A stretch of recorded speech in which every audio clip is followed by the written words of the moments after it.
So I recently saw a cool video from Max the Meat Guy. Check this out. Turning a T-Rex tooth, meteorite, and diamonds into the rarest knife in the world. Oh yeah, this is gonna be good. Started by layering high carbon nickel and steel. Wait a second, did he say high carbon nickel and steel?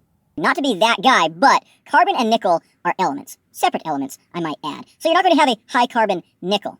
However, you can include carbon and nickel together in alloys. And in fact, if you have an alloy made out of nickel, carbon, and iron, we call that alloy steel. I think what Max meant to say was that he was mixing a high nickel steel alloy, such as 15N20, with a high carbon steel alloy, such as 1095 or 1084 or something like that.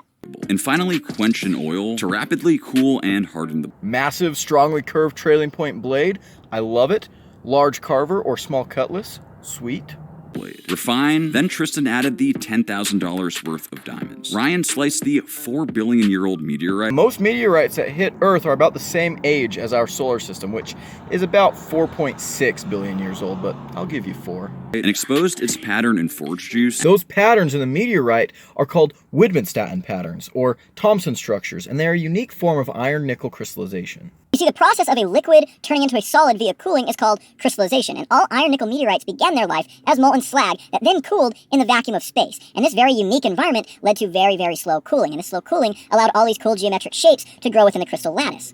What's even more interesting, these Widmanstatten patterns are kind of like meteorite fingerprints. No two meteorites have exactly the same pattern. Adding to the knife. And finally incorporating that 50 million year old T-Rex tooth to the handle. I don't know about that, Max. The last of the dinosaurs, including Tyrannosaurus rex, died out at the end of the Cretaceous period 66 million years ago.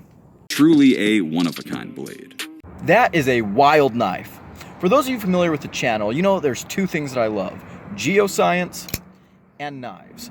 And so Max's new knife might just be a new grail of mine. Problem is, though, I don't have a spare $50,000 lying around. However, I do work at a natural history museum.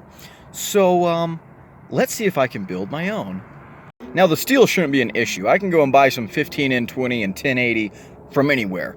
So we're only going to focus on the exotic materials. Iron nickel meteorite?